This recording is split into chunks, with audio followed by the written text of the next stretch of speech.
Welcome, everyone. Tonight is our first lecture of the concert and lecture series that we've had at the University of Findlay, and we're so excited to have Mr. Coles and all of you here with us today to learn about Africa and what's happening today and possibly in the future with that part of the country. So first of all, I'd like to let you know about some of the events that will be going on this winter as part of an umbrella called Winterfest, and we have TAG hosting a 24 hours of gaming event. We have tonight and various other events. And so if you see a blue sign with snowflakes on it and also some gamer controllers, that's for Winterfest, and you can check out the different events that will be going on this semester to brighten things up this winter. And also I'd like to let you know a little bit about the individuals who throughout the past 4 or 5 days have been assisting Mr. Coles as he's been learning about the University of Findlay and the wonderful potentials here. And so those individuals are the ambassadors as part of the Woodrow Wilson Visiting Fellows Program, and there are 32 of them that were chosen and recommended by their professors and advisors in various clubs and organizations, and so they're very highly recommended and were chosen to help be there for Mr. Coles and to also learn from him and to kind of escort him as he's going around campus to inspire and educate and learn from the students. And some of the things that we've been doing this week along with Mr. Coles, talking about going green on campus and how to improve the green initiative going on here. Just learning in general, talking about what we want to do in the future and how we can achieve our dreams, those kinds of things that are really wonderful little steps towards achieving those dreams.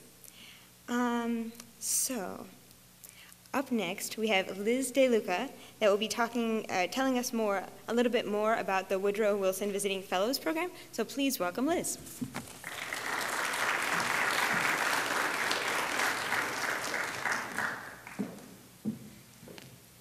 Thank you, Emily. As she said, my name is Liz DeLuca, and I am also a Woodrow Wilson Visiting Fellows Ambassador. The Woodrow Wilson Visiting Fellows Program has brought figures from areas such as literature, politics, art, and businesses to campuses around the nation. When fellows arrive at their host institutions, they spend time with students in classrooms, formal discussions, lectures such as tonight, and pretty much anything else they can find to do. During his time here at UF, Julius Coles has met with the Findlay Green Campus Initiative, Students in Free Enterprise, President Emeritus Dr. Freed, the college deans, Habitat for Humanity, the Black Student Union, and a large amount of other individual students around campus. According to a brochure provided by the Council of Independent Colleges, and I quote, "Fellows are selected because of their professional expertise, personal enthusiasm for the goals of the program, interest in interacting with the students, and ability to listen as well as to speak." Julius Coles meets all of those criterion and more. As a WWVF ambassador, I have had the pleasure of spending some time getting to know Mr. Coles. His wit and excitement for life is both refreshing and encouraging. He inspires students to embrace challenges, and one of the quotes that I took away from first meeting him was true grit. He wants us to succeed, and in order to be successful, you have to have true grit and keep trying and keep pushing forward, no matter what anyone else tells you. He demonstrates that there are challenging opportunities for those who want to build a better world, and that is exactly what the mission of the Woodrow Wilson Visiting Fellows Program is.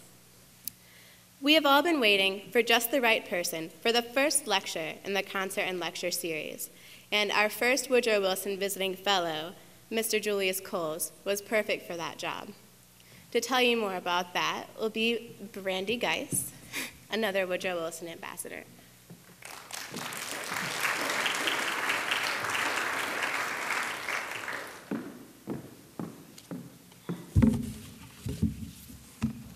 Thank you, Liz. Good evening. Like she said, my name is Brandy Geis, and I'm also a Woodrow Wilson Visiting Fellow Ambassador. I am here to introduce the man that we've all been waiting for. the man that earned a bachelor's from Morehouse and not only a master's from Princeton, but also the top award a graduate student can receive. Also, he was the president of Africare. In his short reign of the large organization that specializes in developing Africa, he brought in more than $400 million, more than doubling what was made in its preceding 32-year history. He has spent over 4 decades engaged in international development work in Africa or for the benefit of African countries. Mr. Coles has done a lot of work in the federal government, most of which was spent as a senior official with the United States Agency for International Development. He also served our country in Vietnam, Morocco, Liberia, Nepal, and Washington, D.C. Julius Coles retired from the U.S. government's Foreign Service in 1994 with the rank of Career Minister. Coles has received numerous awards, including the Princeton in Africa Lifetime Achievement Award, the Presidential Meritorious Service Award, and was decorated by Abdou Diouf of Senegal as Commander in the Order of Lion. These are just a few of many awards, but I believe Mr. Coles' achievements are a reward of his brilliance and devotion to help others. He explained to me and my fellow ambassadors that true grit got him where he is today, that growing up in an all-black segregated community, he would not know his true importance and potential until he could be tested against those who considered him an inferior being. He was determined to complete this mission, if you will, and I must say, Mr. Coles, through all of your wonderful achievements, mission completed. Julius Coles takes pride in everything he does. As I mentioned, he is the man that taught me that true grit can and will take you very far. In just the few days I've spent with Mr. Coles, he has inspired me personally by encouraging me to really challenge myself and find myself. But he has also inspired me to really take a look at the world and to really take a look at the world around me. I'm sure he will shed the same light on you all tonight. So it is my great pleasure and honor to introduce to you all, ladies and gentlemen, Mr. Julius Coles.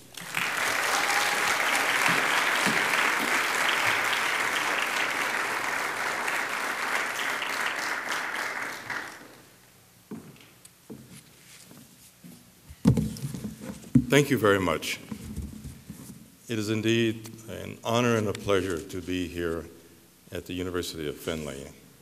And I think the pleasure really flows from the warm reception that I have received here. I've been made to feel at home. And for a Southerner from Atlanta, Georgia, coming to the Midwest, that's saying a lot, because we always talk about Southern hospitality. Well, I think the hospitality of Findlay and this university and community have just been absolutely superb. And I couldn't have been made to feel more at home. I want to compliment this university on the quality of its faculty, its administrators, and students. I have really been impressed. The ambassadors who have been with me all through my journey here have challenged me, they've questioned me, and they've made me reflect on my own experience, and I have learned a great deal from them, which I'm very happy about. I was often wondering during this process, will I bore them to death? Will they get tired of me? People get tired of listening to war stories or people who are practitioners and not academics talking about experience. But I was very happy to see and very pleased to know that they didn't get bored. They just kept challenging and questioning me, as they should, as students of a great university. I just want to say thank you for all that you have done to make me feel as a part of your university and community. You have everything to be proud of at this institution. Thank you.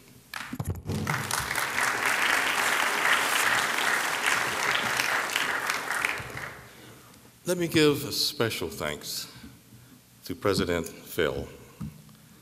She's a new president, but a person who's risen to the challenge.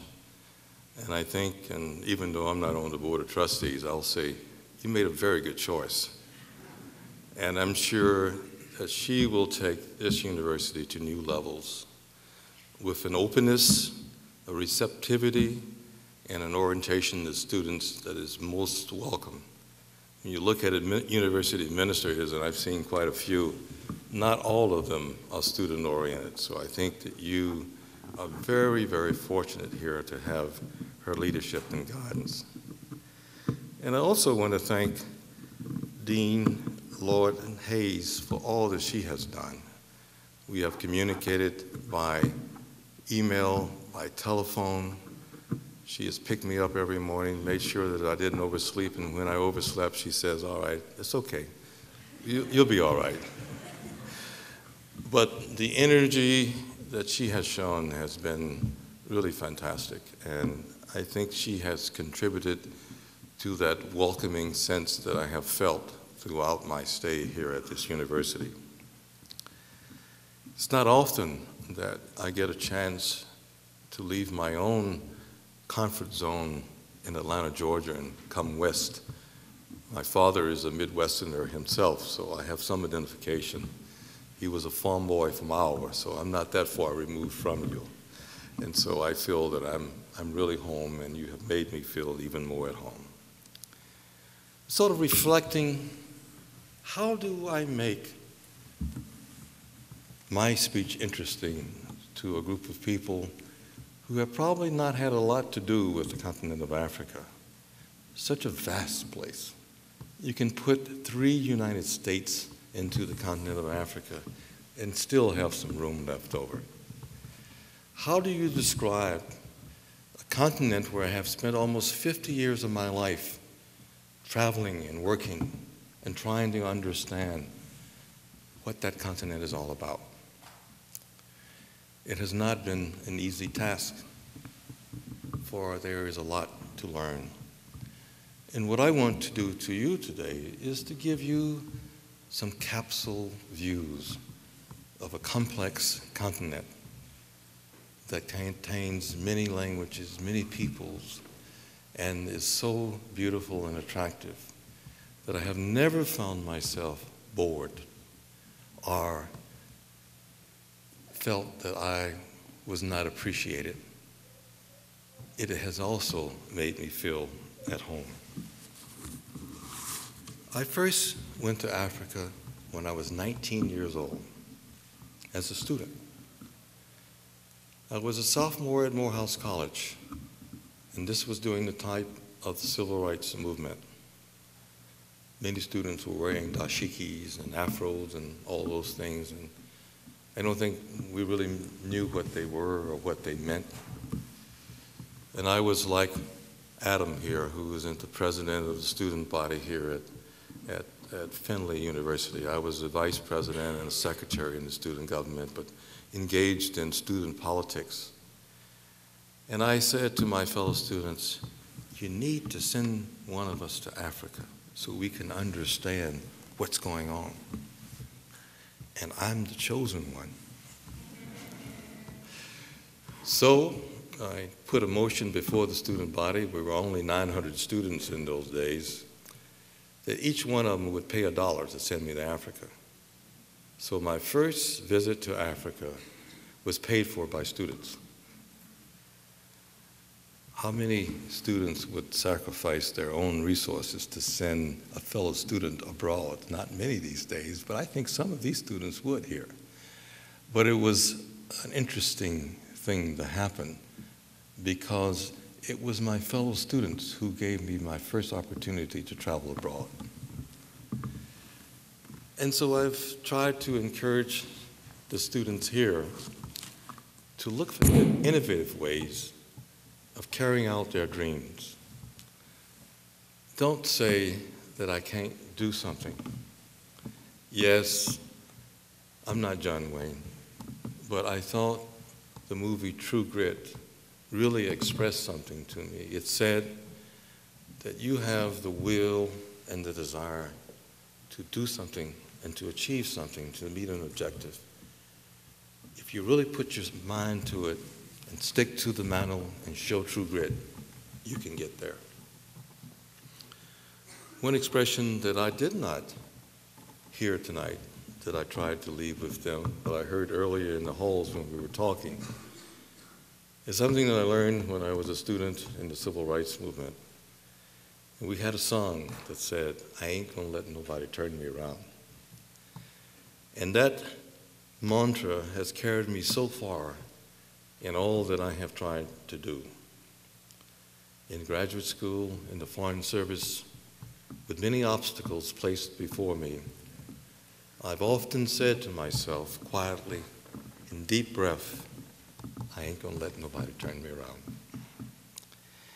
And what I've seen here among the students that I have had contact with, I think that they can carry the mantra farther and not let anyone turn them around.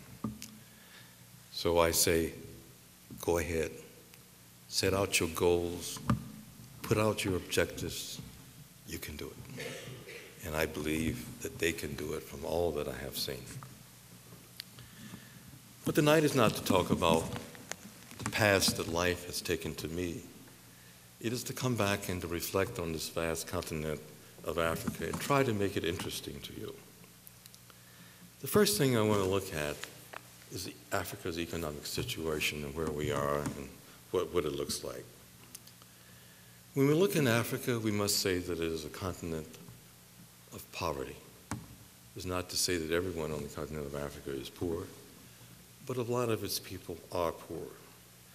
There are some 600 million Africans living on less than $2 a day. There are some 210 million Africans living on less than $1 a day. And these figures are expected to increase exponentially in the coming years. Look at some of the other statistics. The number of people who are malnourished and have risen in the last decade rather than decline is to look at the fact that there's a great deal of malnutrition in Africa, and it is definitely on the rise. In fact, some 36% of the African population is malnutrition. Diseases such as malaria are killing some 3,000 children daily, far more than the number that die of hunger. Only half of Africa's people have access to clean water, compared to 84% of the population of South Asia. In addition, there are some 47 million school-aged children who receive no education at all. And only 1 in 3 of the children actually finish school. 1 in 3. So when we look at our own country, we can say that we are indeed fortunate that this is a land of plenty. It is a land of plenty that not only should we share with our own poor and underserved in this country, but we should also help and serve others around the world. So when I learned that Findlay University was interested in carrying out a project in sub-Saharan Africa, I was very pleased to see this, for there is so much need. There is so much that has to take place that all that we can do as Americans and citizens of the world can be helpful to their society.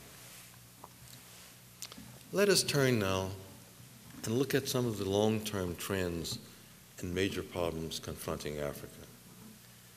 I've pointed out some of the statistics, but we need to look deeper into these problems. The first one is the problem of political instability and poor governance in Africa.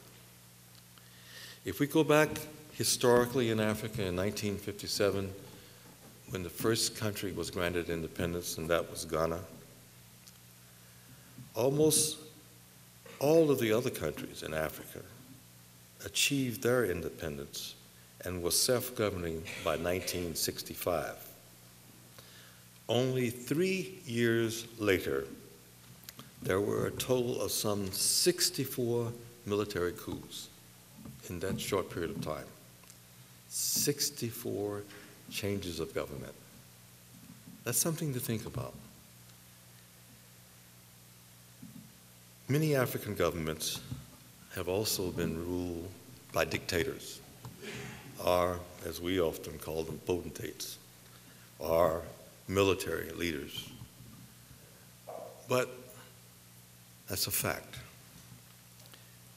We've also had problems of civil wars and conflicts.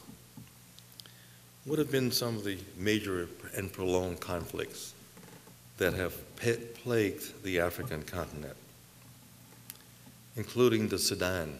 We've all heard about conflict in the Sudan, Darfur, the southern Sudan, which has just voted its own independence from the Sudan. And so we're now going to have a new country in Africa, as if we didn't have 54 already to begin. We're going to have 55 sub-Saharan countries now. But looking at the history of the Sudan, it's probably a break-off that was long overdue and much needed, because it was a long series of conflicts between Arab people and people who were considered to be black Africans. And yet, this vote will not solve the problem of Darfur in terms of the conflict that has endured there, and people have suffered so much in that part of the world. We have the civil wars in Angola, the Democratic Republic of the Congo, Somalia, Liberia, Sierra Leone, and the Côte d'Ivoire, Mozambique, Nigeria, Burundi, and the Rwandan genocide. All of this in a relatively short period of time. It is estimated that there are currently some 13 million people displaced or stateless on the continent of Africa at the present time. 13 million people. Think about if we had 13 million stateless people in our own country, what kind of problems that would create. We are dealing with the problems of immigration in this country, and their numbers are large, but they do not present the same types of problems that these refugees are putting on other countries. And this is indeed quite a burden. And then we have the HIV/AIDS pandemic. We say and estimate that 25 million people have died from HIV/AIDS since 1981, and some 15 million of these people have been Africans. 15 out of 25 million people dying from HIV/AIDS have been in Africa. Some 12 million children have been orphaned by HIV/AIDS on the African continent. This means not losing one parent, but in all probability, both parents. And so you have more than 12 million orphan children in the United States, in Africa, that does not have the types of institutions that we have in our country. They don't have orphanages. And so this places an additional burden on the community. Another terrible problem confronting the African people is the problem of malaria. 90% of all malaria cases are found on the continent of Africa. And this disease has killed more people than any other communicable disease, with the exception of tuberculosis on the African continent. We talked about the devastation of HIV/AIDS, but malaria, in terms of its history, has done more and killed more people than even that disease has killed.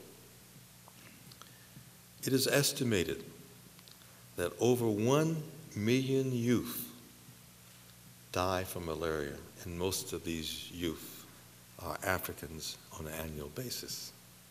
1 million youth a year are dying from malaria. Of course, there have been droughts, There have been natural disasters, there have been problems of overpopulation, and this has had another impact on the African continent. One of the problems I think you hear from many Americans that talk about Africa, and we hear that more than we hear about the other problems that I've tried to discuss to you tonight, and that's the problem of corruption. Everyone says African people are corrupt. There is corruption. There's corruption in our country too. It's all over the world. And Africa's corruption is not more pandemic than probably in other areas of the world. Having served in Asia, part of the Asian culture is corrupt. I spent 2 years in Vietnam during the war. At that point in time, as an American official, I think we sort of turned our eyes when there were bribes and so passed back and forth, sometimes between American contractors and Vietnamese officials. Used to say 25% was considered to be legitimate, and that was all right. Anything over than that, that was corrupt. But, you know, that's the way it was looked upon. So we can't just say that corruption is only found in Africa, or only Africans are corrupt. We've got a lot of corruption that we have to deal with in the world at large. Another major problem is the problem of debt. And Africa has had poor governance and poor leadership. It has not always had wise management in terms of how funds are spent and what aid funds are used for. In 2002, the foreign debt on the African continent stood at $311 billion. In fact, for every dollar received in grant aids in 1996, Africa paid back $1.31, so there was a negative flow of resources. So when we as Americans say we're giving all of our money away to these foreign governments and a lot of it is not really appreciated, well, that's true. We are giving a lot. But compared to other countries of the world, we don't rank very high. We give less than 1% of our budgetary resources to foreign aid. And most people think that we're giving anywhere from 10 to 25%.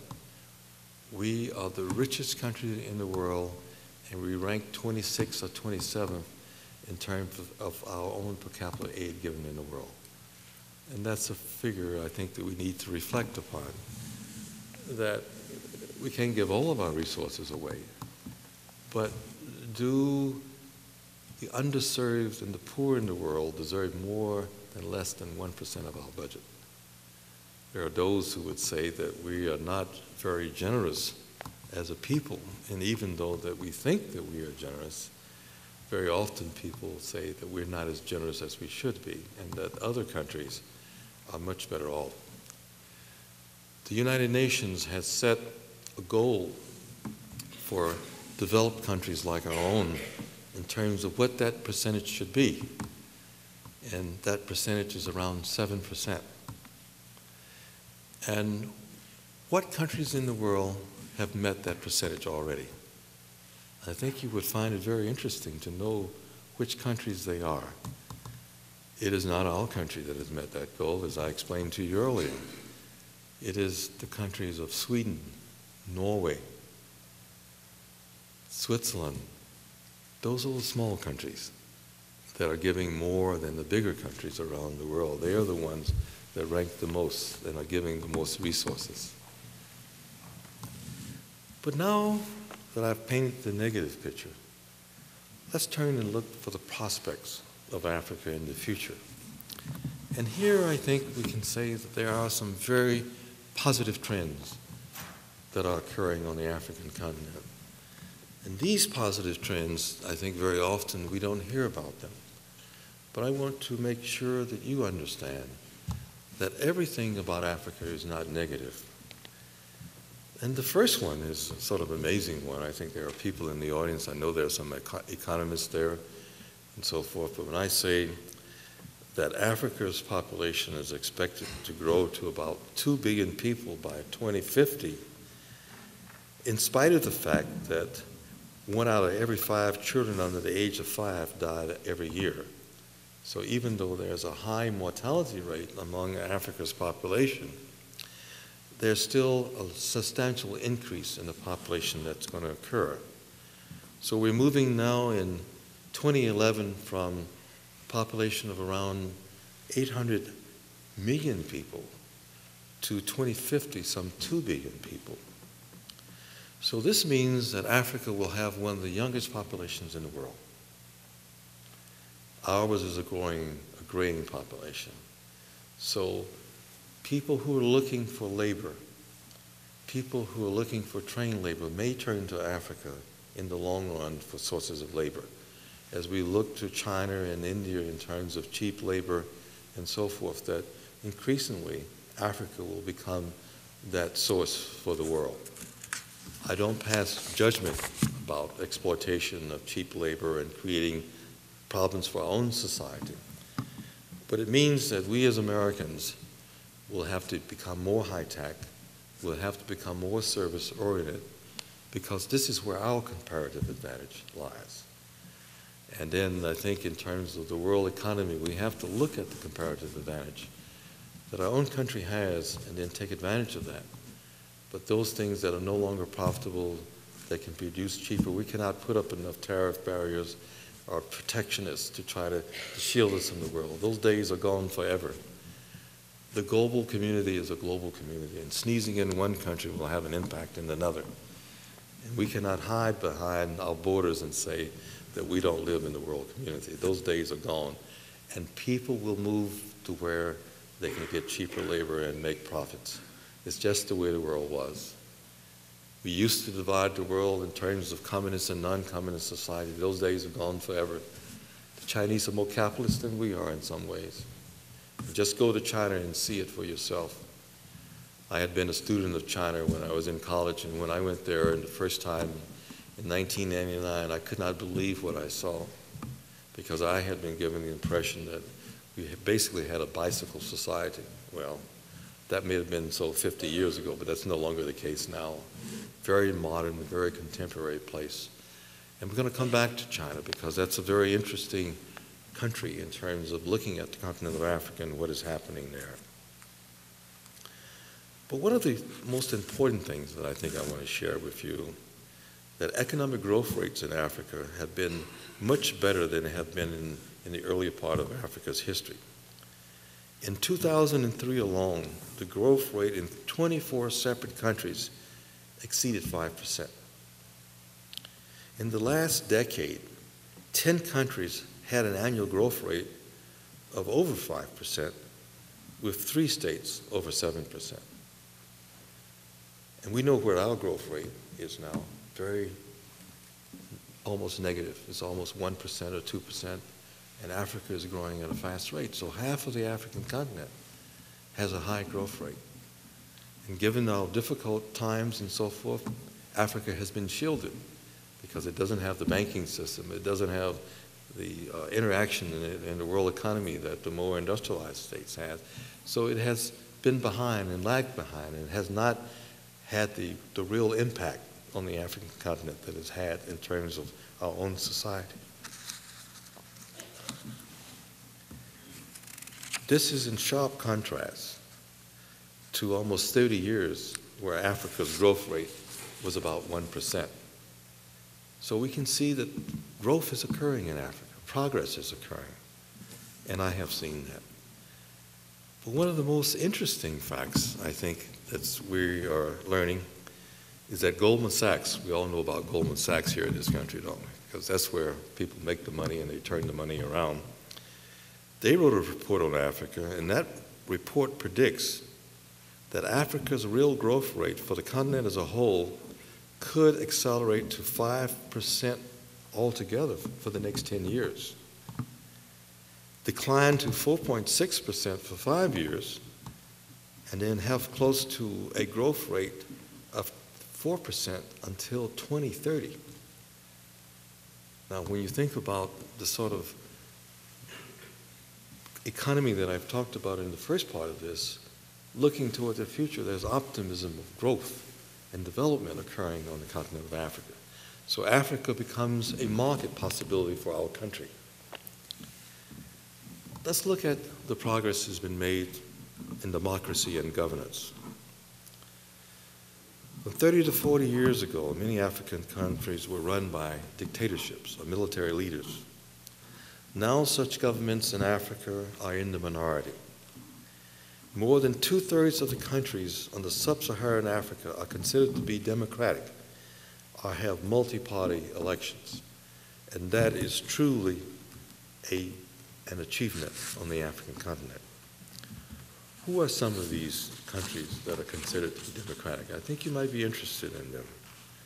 South Africa is one.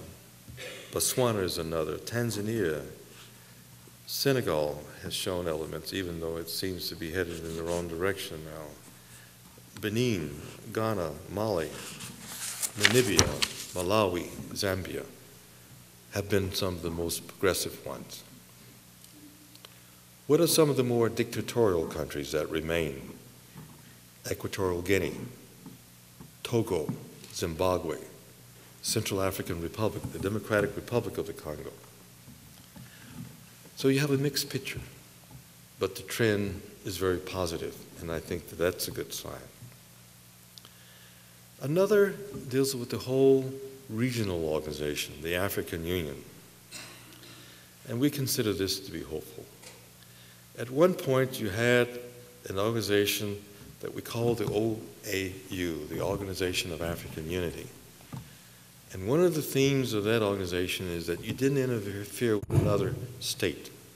You didn't go out and you didn't get involved in that state affairs, that the internal affairs of one state were not the internal affairs of another state. And that has changed dramatically now because the Africans are saying, we're going to judge our fellow countries as to whether they're democratic. We're going to judge their economic policies. We're going to have a military force that is capable of intervening when we have people who don't want to change powers.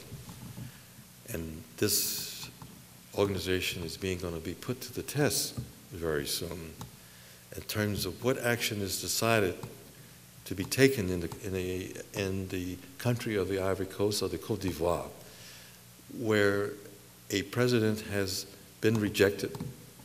The new president is not allowed to take over, and the African governments are trying to negotiate a peaceful exit, as the United States is trying to do in Egypt.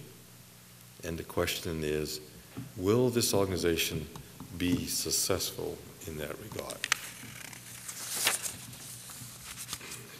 Just let me take another moment to give you some idea of Africa's strategic importance, not only to the United States, but in the world. Currently, Africa supplies the United States with about 15% of its oil imports. It is expected that Africa's production of oil will double in the next decade, and its capacity to produce natural gas will grow even more. It is predicted that Africa could be supplying the United States with as much energy as the entire Middle East. Africa's proven resources of oil totals some 60 billion barrels from current sources such as Nigeria, Angola, Sudan, Equatorial Guinea, Chad, the Central African Republic, and the Gulf of Guinea. New exploration is underway in Ethiopia, Kenya, Namibia, Liberia. We'll give you some idea. So Africa become more important to us in terms of petroleum resources.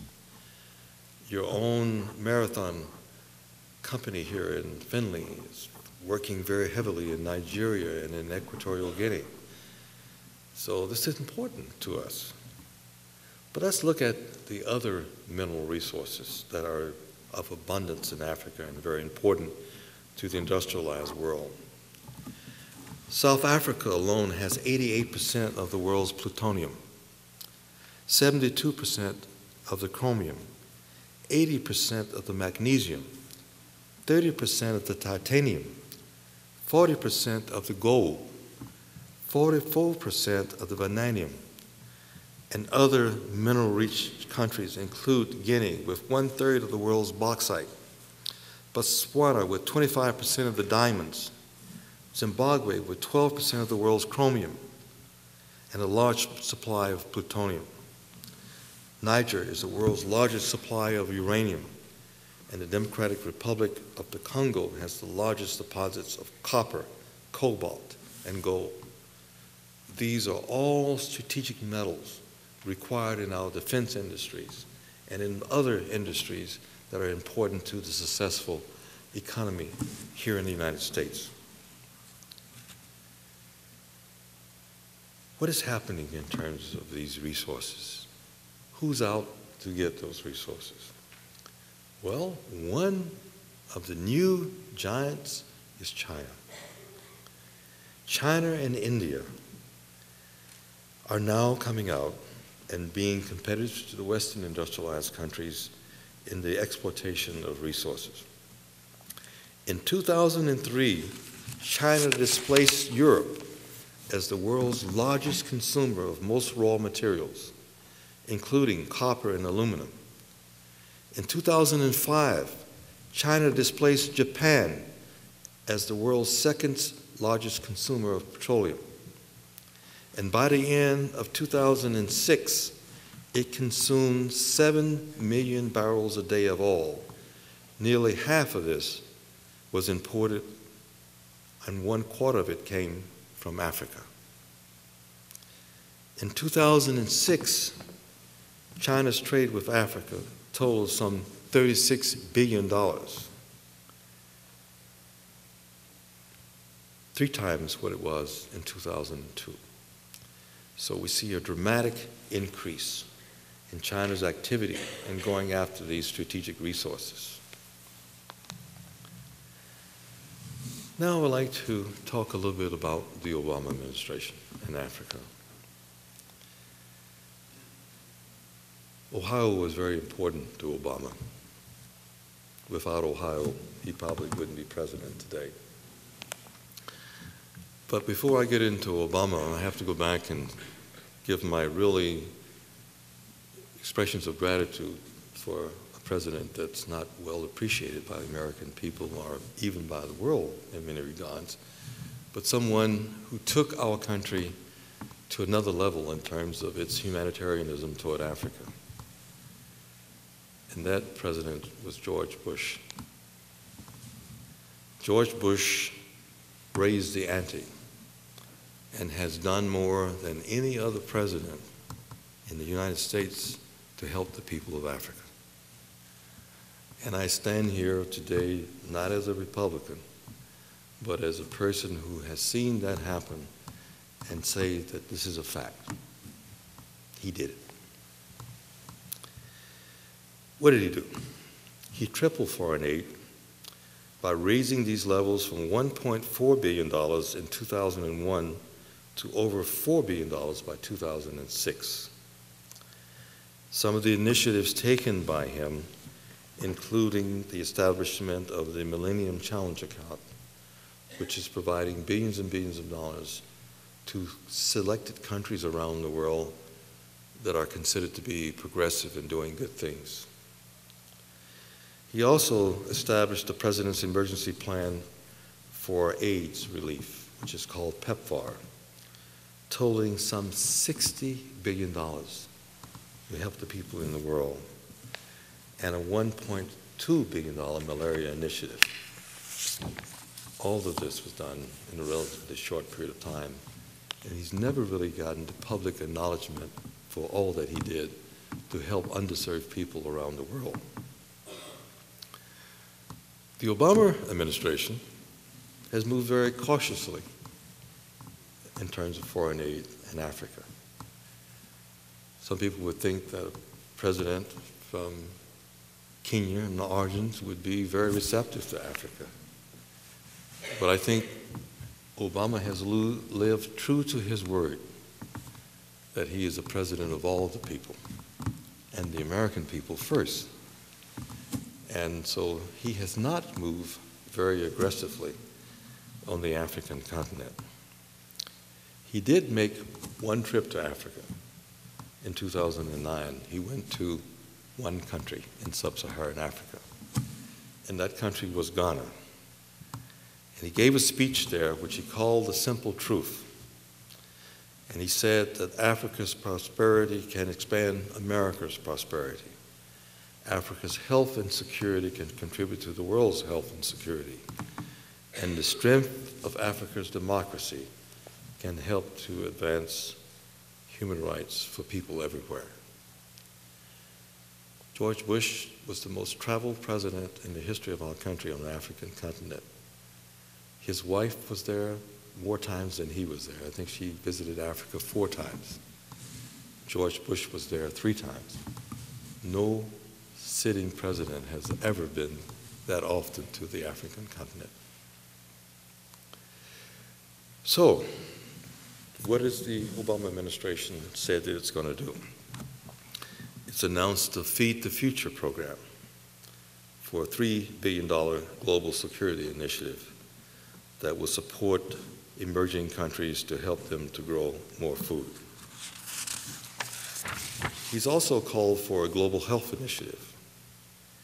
And in this initiative, he wants to expand upon the programs that were already set up by President Bush, including the Global Health Initiative, the PEPFAR program, and several other health programs, but no monetary money specified for these programs as of yet. The new initiative, which is quite different from other presidents and one that's somewhat controversial in our country, is that he is now moving aggressively in the area of climate change. And the United States and nations across Africa should address the issue of climate change, especially in Africa, where climate change is suspected to have a dramatic impact. I hope that these remarks will give you some feel for the things that have happened in the past on the African continent and many things that are expected to take place on the African continent. I'd like to point out one thing that I was really struck. For those of you who have heard of Dr. Jeffrey Sachs, who's an economist, and he wrote a book called The End of Poverty.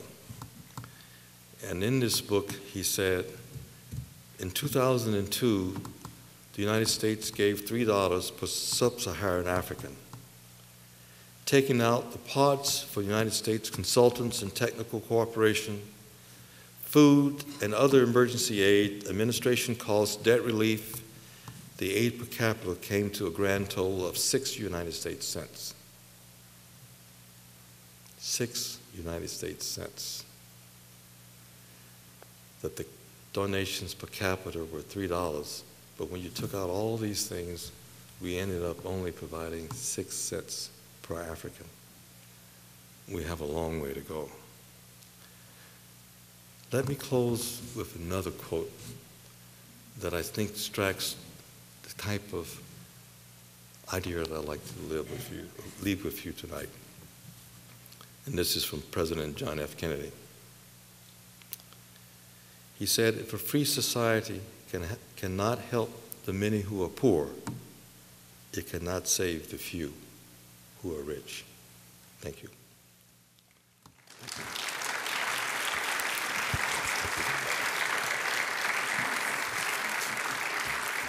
you.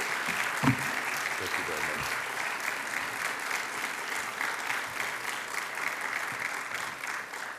I'd like to ask your president of the student government to come up and to now moderate a discussion for question and answers.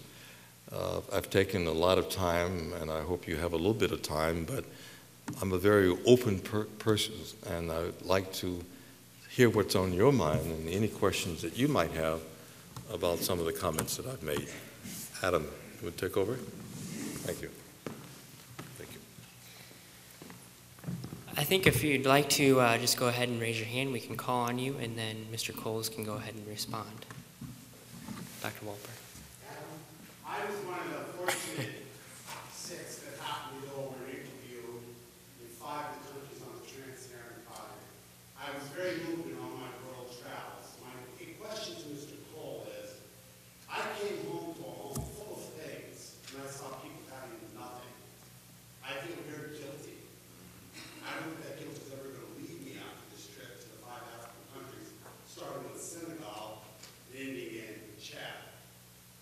is it, students, what is it I can do to help the African people? Because I found the people in all the countries, and I think if you ask some of my colleagues in the room here, so sincere, even under political turmoil, under religious differences, they were so sincere. And when a couple country folk asked me and said, what are you Americans doing here? I was falling off my chest. We want to help. And then we went on with the conversation.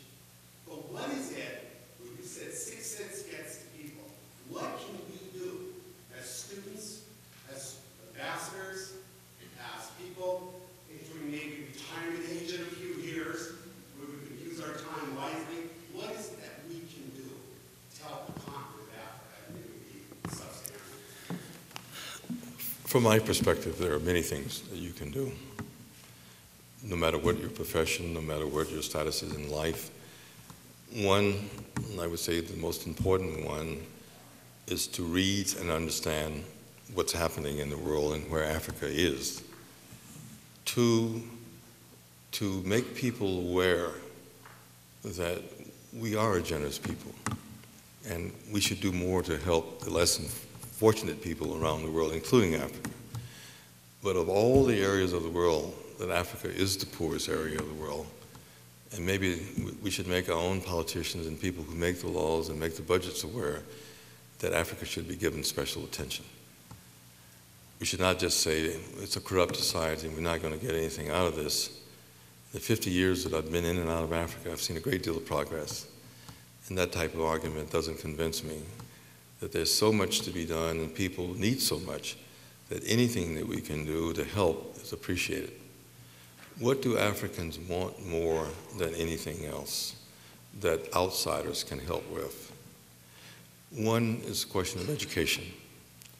And so helping foreign governments, helping missionary organizations, helping private voluntary agencies, helping Rotary clubs to help in terms of building schools and supporting schools. So many times traveling in Africa, I've gone to schoolhouses that did not have roofs, that did not have desks, that did not have textbooks, very poor conditions. And yet, some of these students emerge to be some of the brightest students in the world. They become high achievers with so much and so little to work with. And so there's a lot that we can do. We can make donations to organizations that are working and traveling and all, to our means. And so there's a lot to be done, and a lot that can be done. But I think the most important thing is that we are informed about the world, that we just don't listen to what people characterize as, oh, Africa is a dictatorships and corrupt and so forth. There are a lot of African governments that are very positive and doing fantastic things, and they need our help. And I think that our government is moving in that direction, but we need to push it further. Now we're going to be going through some very tight budgetary restrictions because of our own debt situation in this country. And we're going to have to cut back on some of our domestic programs that consume so many resources. But I think we as a nation also have to be very looking outward and saying that we should maintain the small, meager levels that we're providing in our foreign aid program. And not just because I've worked in that foreign aid program am I a believer, but having spent 30 years in working in development, I think there's a lot that we can point to as achievements around the world that we've contributed to. The Green Revolution, the lengthening of the lifespan for people around the world. We've done a lot in terms of education, in terms of technology, to alleviate hunger. There's a lot that we can point to that we have contributed. So it has not been unsuccessful. It has been very successful. But the good things are never pointed out. It's always the problems that come forward. So we need to be positive in terms of our outlook on the world. Thank you.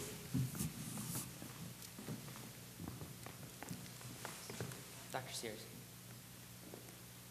I'd like to ask another side of the question that John has asked. Not what can we do to help Africa, but how can we benefit from Africa? Specifically, what can That's a wonderful question. I look back at 50 years of contact with the African continent, and I say, what have I learned in this process? What have we as Americans have learned from this process? And the first thing that comes to mind is humility. That when you see the problems confronting that continent, the fact that women very often have to walk 4 miles just to fetch enough water for the family to cook and eat that day, to walk 4 to 5 miles just to go to school, to experience all kinds of hardships in terms of climate, disease, and still have a positive attitude. I have to be humble when I see an African in terms of what he's had to overcome to be successful. And when I see our foreign students in most of the universities that I visit, those who pass and score high on the exams and come to our countries, and they are the top students because they apply themselves, because they fought so hard for their educational value, that I've learned that education is important, that we should not take it for granted. We should not have our students who sit in the classroom and just float without exerting themselves to be competitive.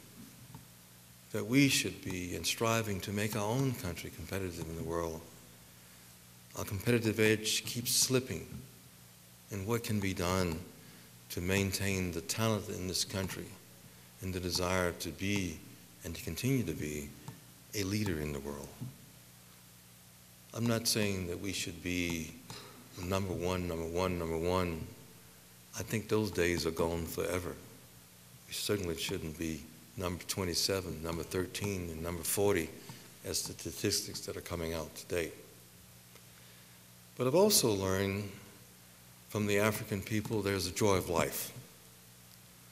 Very rarely have I ever met a sad African. And I don't mean that in a derogatory way. I mean it in a very positive way. Africans love their music. They love their dance. And to be around them is to have a joy of life, a happiness of whatever their condition. It is not one of sadness and moping about being poor. It's about being rich in culture and heritage. And I look at that and I say, God, we're so fortunate in our country.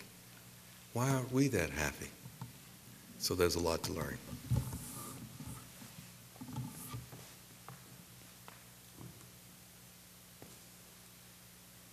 Mr. Coles, you referenced your college days when your fellow students contributed to your travel to Africa. And you talked about the excitement of the Afros and the Shikis at the time. My question to you is, what is your sense from your esteemed international perspective of the African American with reference to the rest of the African diaspora in Europe, South America, and in the Caribbean?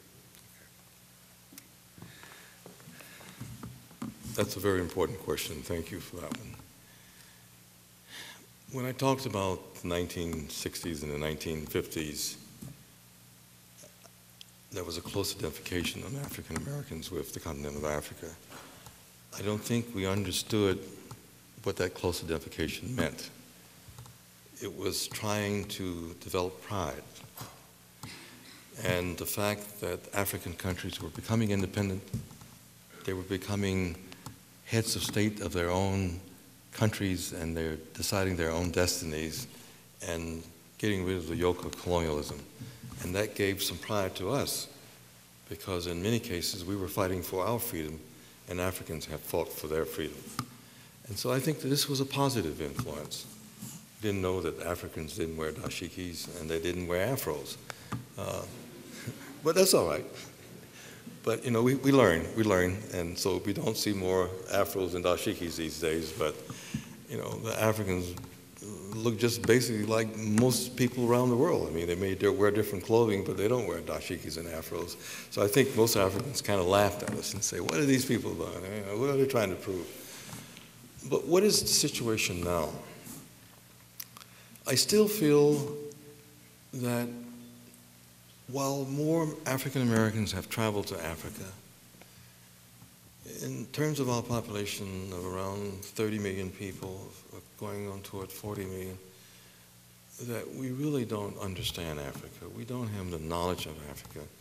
We are like other Americans, basically not too knowledgeable of the continent. And to be honest with you, in some cases, we're not too knowledgeable of the world. And so we need to change that. We need to read more and understand and go beyond the reading of the newspapers that has very little knowledge, tells us about Africa.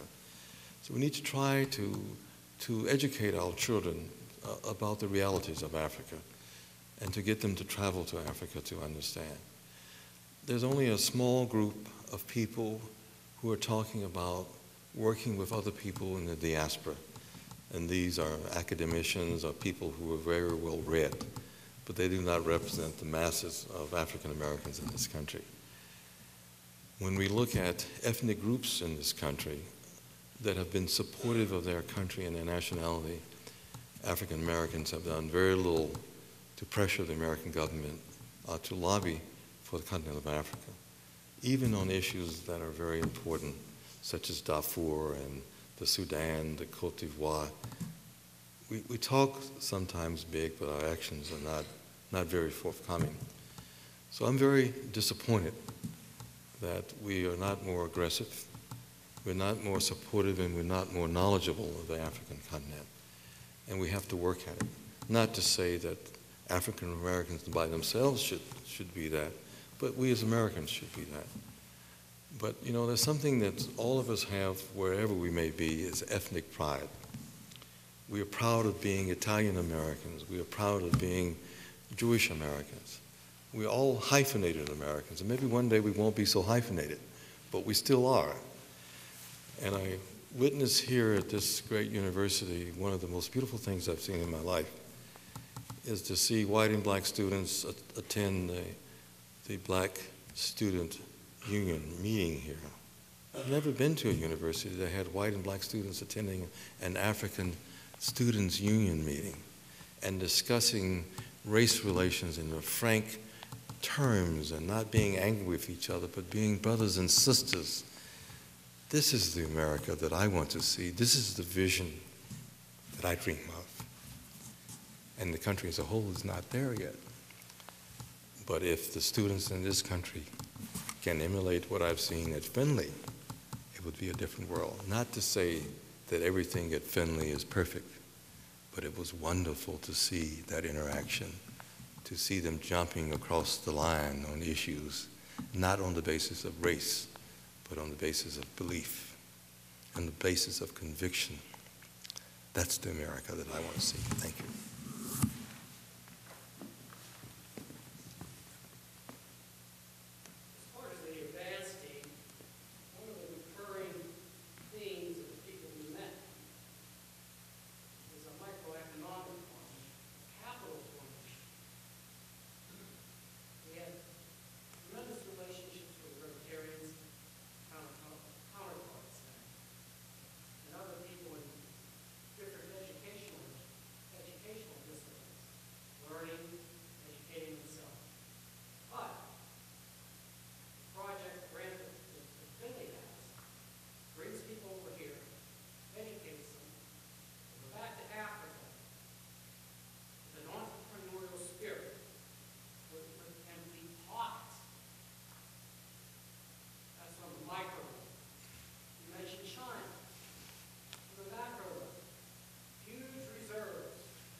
Even though I have argued tonight for more financial resources for the continent of Africa, one has to be careful how one disperses those financial resources. China is coming in with lots of our excess dollars that it has gained from the imbalance of trade. And they are basically purchasing natural resources for the long term. They're not necessarily helping Africans to use those dollars wisely. In many cases, they're helping them to do things that other aid organizations would not help them to do. Building prestigious projects that are not self-sustaining and so forth. I'm not saying this is the case in all cases. Something that China has done very well in most society is to build roads and infrastructure projects. And Africa has a great need for these types of projects. My own experience has taught me over time that money alone cannot solve problems, that one needs knowledge, skills, and experience.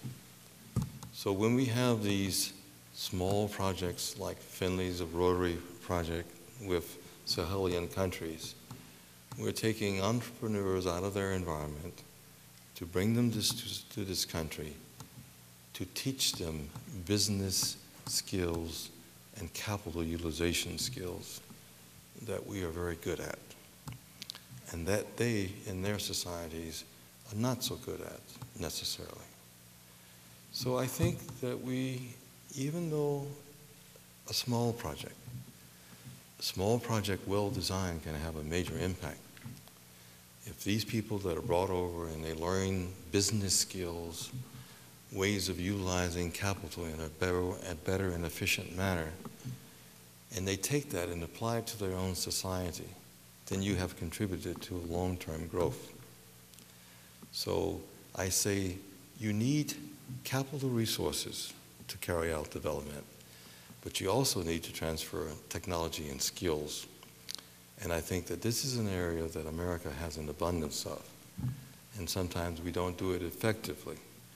But whether through NGOs or through private efforts, every little bit helps. And so I think that this initiative will have its impact. You must have patience to let it grow and come into fruition.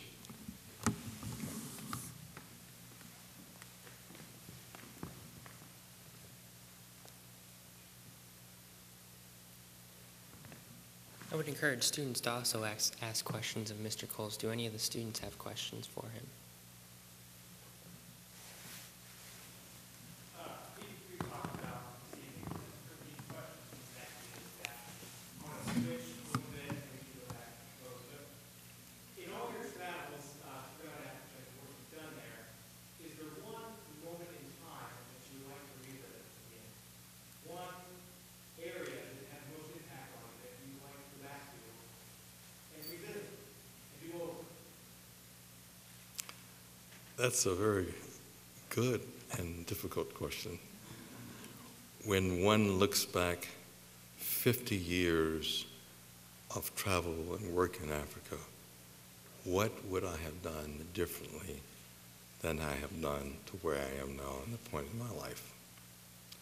Is there an experience that I don't look upon in a positive manner, that if I had a magic wand to go back and wave, how would I have changed it? I've worked on so many projects in so many places.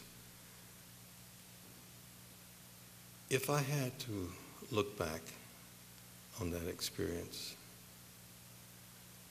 the one I think that I regret the most is on one of my assignments, I became frustrated with the country.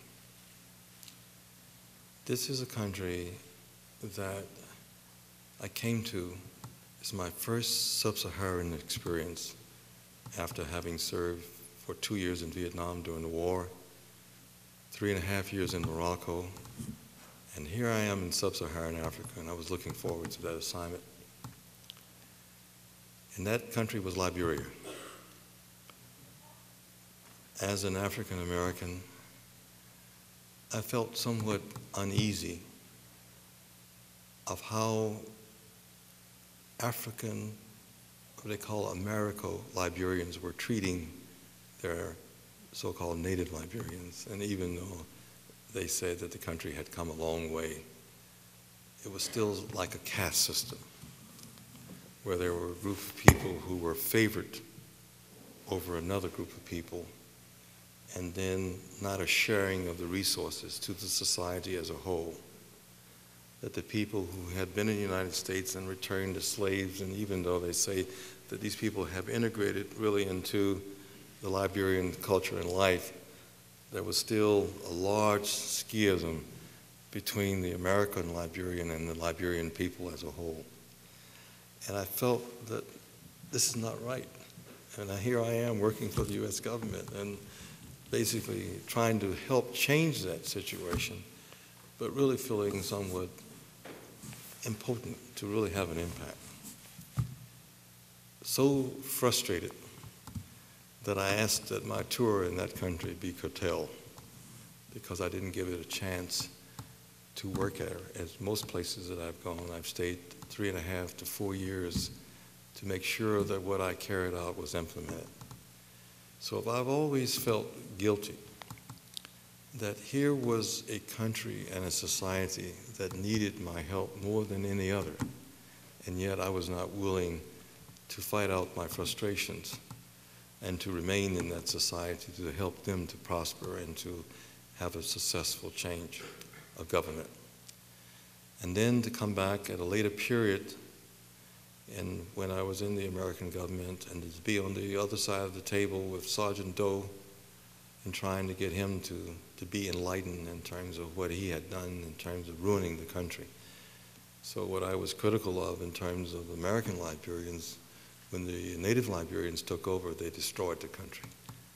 And so you have that sense of guilt that perhaps we could have made a difference if we had stayed there and tried to change the system a little bit harder and provided more resources than we had given that country. We treated always Liberia as a stepchild of our society and took it for granted. And of all the countries in Africa, Liberia had been the most loyal, the most steadfast ally to the United States, even allow us to construct an airport for the invasion of Europe. The current airport in Monrovia was built by the US military.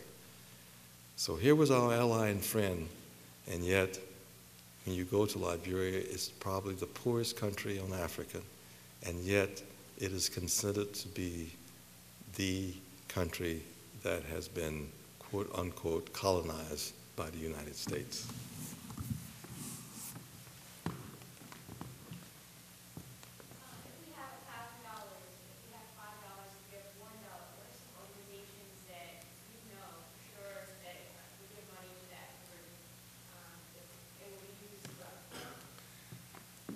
You know how I'm going to answer that question. Having been the president of Africare for 7 years, for every dollar that is given to us, 92 cents out of the dollar goes to the African people. That's a very high and effective efficiency rate that most private voluntary agencies do not have. So I'm very supportive of Africare. I commend Africare to you to look at the website. It is a fantastic organization that has the endorsement of the Better Business Bureau, Charity Navigator, and the American Institute of Philanthropy. We have the highest ratings of any of the charitable organizations. But I would not just say to you that you have to give your money to Africare. The best way to judge how to give your money in an effective way is to go to the charity rating organizations. And Charity Navigator is the best one to do that with. They rate all of the international charitable organizations around the world to their management, their effectiveness, and so you can choose. If you're interested in children, you might want to look at Save the Children. CARE is a very effective organization. World Vision is very effective. So there are many organizations that are out there doing good work. And so it's left up to you. It's your conscience, it's your money and your way of deciding what's the best way for you to give. But I would strongly urge you to go to those rating systems that are there, public knowledge, Charity Navigator. You want to find out how many stars an organization and what they think of it? Go to the American Institute of Philanthropy website and to Charity Navigator. They rate different things, but those two indications will tell you which are the most effective and which have the lowest overhead and where you have that ratio of dollars that are used for administration and fundraising compared to those dollars that reach the people that you're trying to benefit.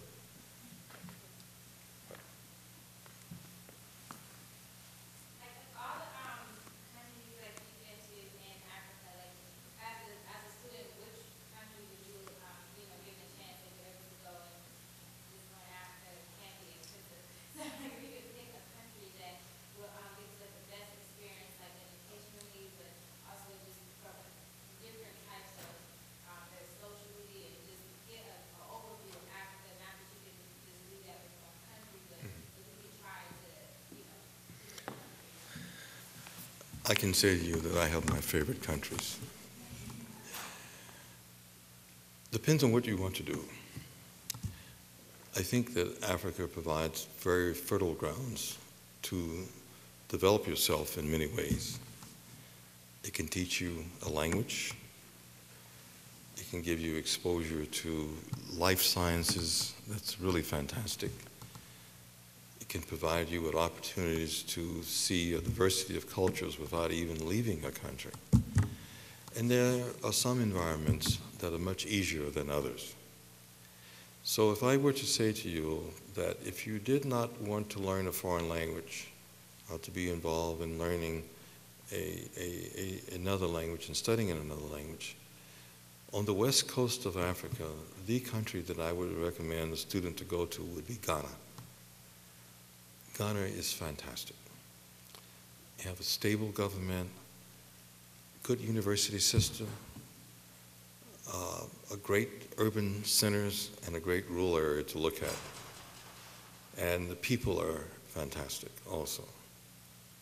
Now, it's not to say that my other friends in Nigeria and other countries in there, but Ghana would be an easy one for Americans to relate to. The Ghanaians are just great people to get along with and to enjoy.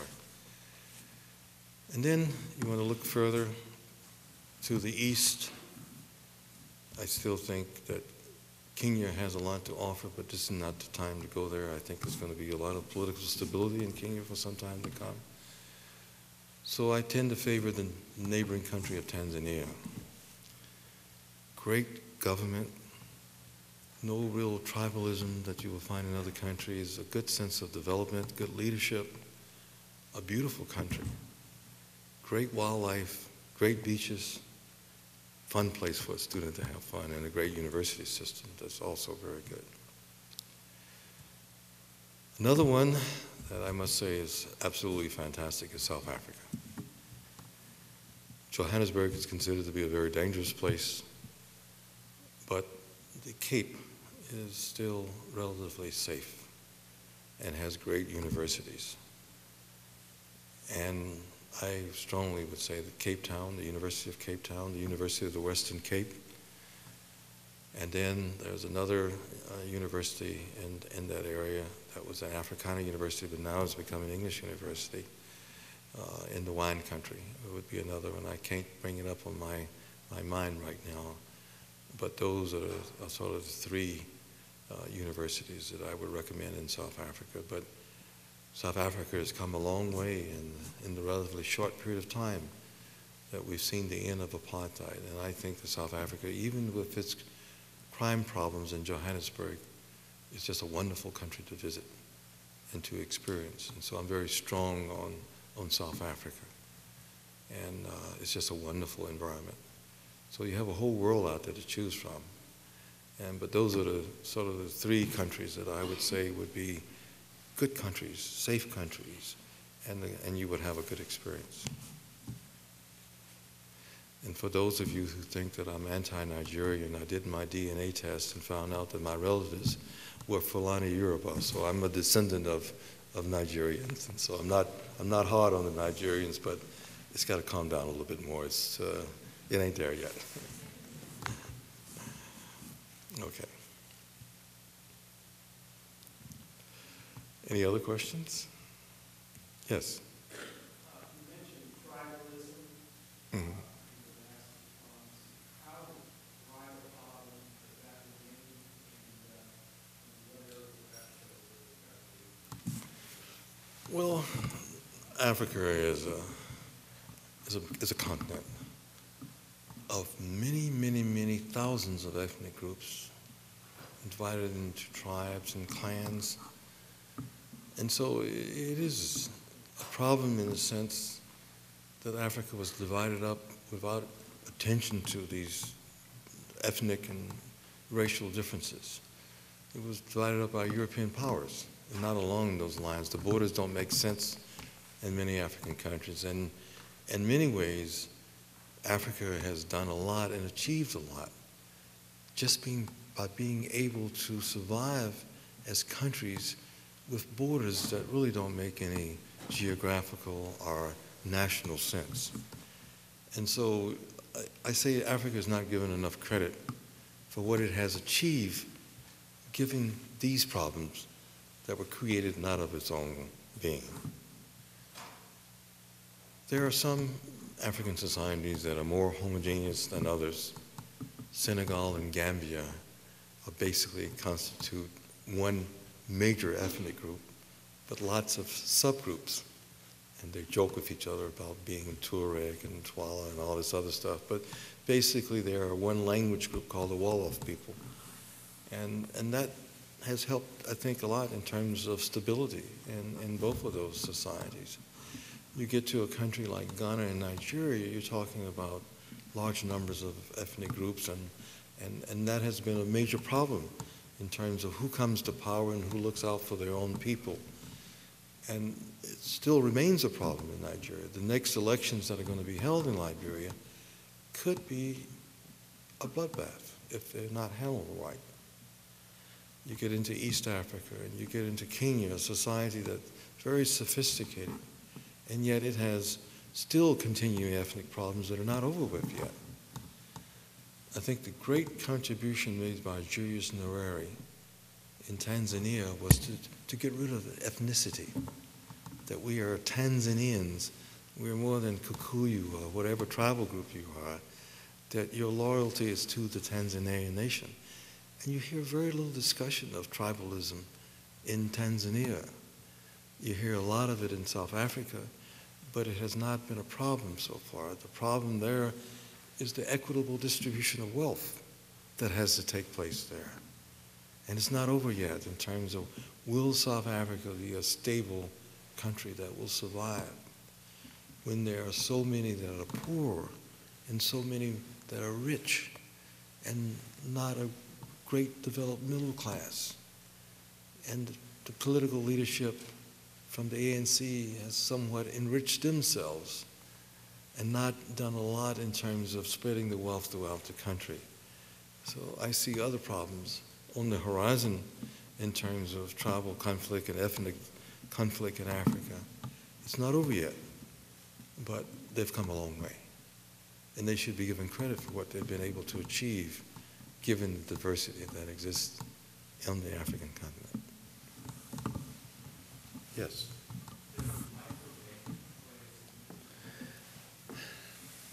Microbanking, microfinance, that was supposed to be the saving grace for the whole world. Our friend, the Grameen Bank in Bangladesh, was going to be the savior, and that was the way to end poverty around the world. Now people are coming back and taking the second look 14 years later and say, it ain't happened. It's not being as effective as we thought it was going to be. That really the interest rates are being charged are really exploiting the poor people rather than helping them. Interest rates that may be market rates of return, but really too high, 25%, 40%. People are making money off of poor people. And so I say, you need to look at integrated development. There is no panacea for development. Microfinance hasn't done it, and it has its problems. So you have to look at education, you have to look at health, you have to look at rural integrated development, you have to look at agriculture. All of that will help to bring people out of poverty. There is no single solution, and microfinance has not provided that solution.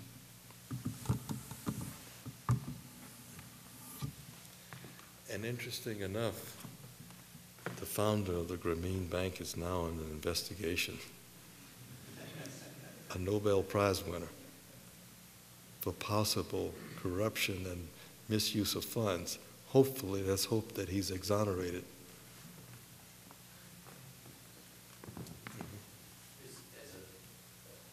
Understanding there's a wide range of things that have to go on to help develop economies in Africa.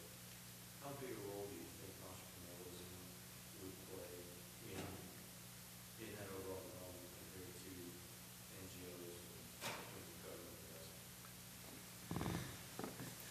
One thing I find fascinating when you look at Africa, in the early part of the history of African countries, most of them would consider themselves to be socialists. And they patterned themselves after their colonial masters in terms of the economic practices and socialist practices, and that was the way to go. What I see now in Africa is more reliance on free market forces. The socialism that they thought would bring them out of poverty and so forth, in many cases has not worked and has not been effective. For all the positive things that I could say about Tanzania, Tanzania was probably one of the earliest cases of African socialism under the Julius Nyerere. But one thing he did leave behind was a good health and educational infrastructure, so that was the benefit. It did provide for the education of the Tanzanian people and to provide better health services for them, but it almost bankrupted the country. And so all of these countries now are moving more toward free market forces, and it's working. Those growth rates that we're seeing now are coming about because we are using free market forces rather than trying to regulate and control forces. Entrepreneurship has always been very important, especially among certain people of Africa and certain genders of Africans. Women are very entrepreneurial in Africa, and always. The men have been the farmers, the women have been the entrepreneurs, the market women. So there's always been an entrepreneurial spirit in Africa. And what I see now is that spirit beginning to blossom and even further. And then hopefully that will spread the fruits of development in terms of a more distribution of wealth in African societies than we've seen today. You know, even though people are farmers and poor in countryside, they are rich in spirit and culture. And so one is often deceived when you see poverty in the rural countryside. Those people are not poor in terms of how they look at themselves and how they carry themselves. They're very proud and they're very happy people. And they're happy and they're hardworking people. But they just haven't got enough resources to make that step to keep going. But their children are. Their children are going all over the world and being educated and coming back. And hopefully there will be a positive influence in terms of the leadership of their country. So I'm very optimistic in terms of Africa, in terms of its future and its leadership, because there is an improvement of leadership. There are still problems there, but it's better than it has been in the past.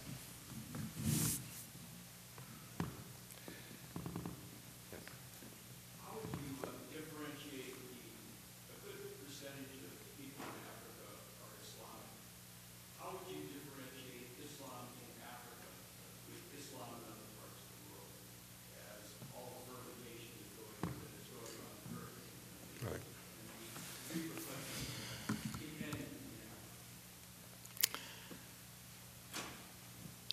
Islam that's practiced in Africa, basically from what I understand and what I've seen, and perhaps my own knowledge is covered, somewhat covered by the countries that I've served in. But Islam is mainly found in the northern parts of the Sahelian region. When you had Christianity and the missionaries coming from the coastal area inward, Islam came from Morocco, Algeria, Egypt, and Sudan downward. So you have a belt that is basically Muslim, and then another section that's basically Christian.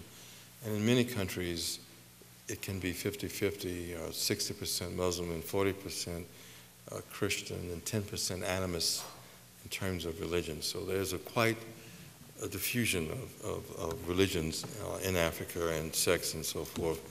And Christianity is still having a major influence, and you see a lot of the African American sects coming into Africa, and bishops and relationships being developed that are quite large. From my own perspective, Africans are very tolerant of others' religion. They're not militant in the sense that you got to be a Muslim or you're not going to be a Muslim. Very often, Africans practice Islam and animism together. So, you know, it's a more of a free Islam, and that Islam is basically tied, from what I've seen, to Moroccan Islamic thought in terms of Fez being a major center of Islam, Meknes, and those religious centers in North Africa have ties to Islamic groups in Francophone West Africa, of Mali and Senegal, and those countries where you find large numbers of Arabic and Islamic populations. When you get into Sudan and that area, you enter into another world. And then you have more influence of the religions that are practiced in Saudi Arabia and Oman and Yemeni, and those forces impacting on East Africa and in the Horn of Africa. So you have different movements. In terms of impact on modern society and terrorism and worrying about Islamic fundamentalism, there are signs that there are people associated with Al-Qaeda moving from Algeria, from Libya, and those countries across into Africa, and trying to have an influence of those people living in the region. Not a heavy penetration, but something to be concerned about in the long term in terms of what happens there. So I'm not really worried about those things in Africa. I think that Africans are very tolerant people. They're not fundamentalists. They're not fanatics. But I also believe that what's happening in Egypt and Tunisia is going to have an impact also on sub-Saharan Africa, especially in those societies that are considered to be dictatorial or less democratic. And so everybody's watching to see what happens in Egypt. And when Mubarak goes down, I think you're going to see some of this beginning to happen in sub-Saharan Africa in some countries that I will not name tonight. But watch out. You'll see it's going to spread.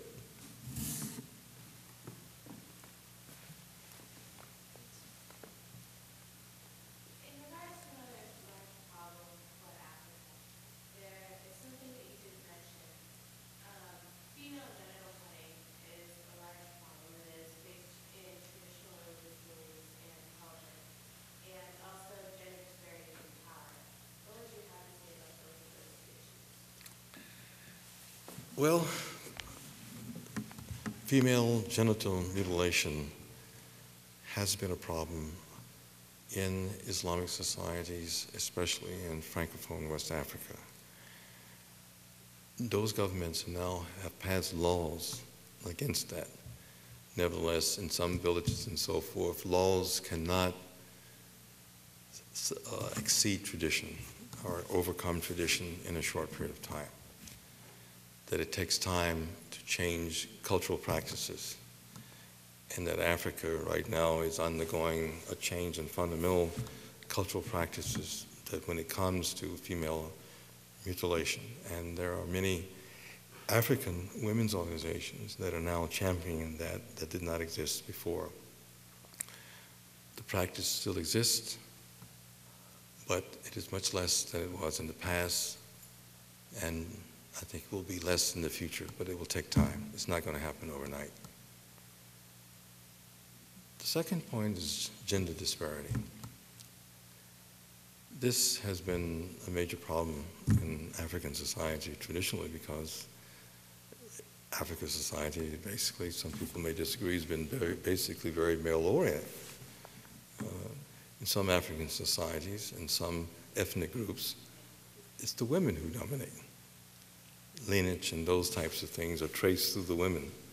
So women really have more power than men in certain respects, even though by appearances it looks like the man has power. A lot of progress has been made on the African continent in terms of women who are elected officials. They represent parliament, they're ministers, so it's changing. Women are becoming much more important in taking over roles that they never had in the past.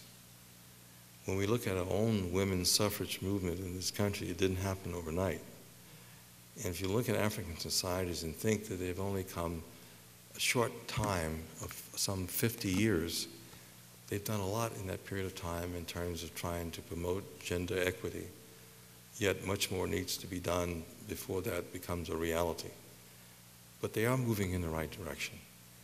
And African women are very powerful, even though they may be very sort of family-oriented when you first see them. But many of the decisions of the family are made by women, and women exercise a great deal of power over men in the family structure and what happens and what goes on in that process. I've seen it with my own eyes. The man may think he has the power, but it's the woman who really wills the power.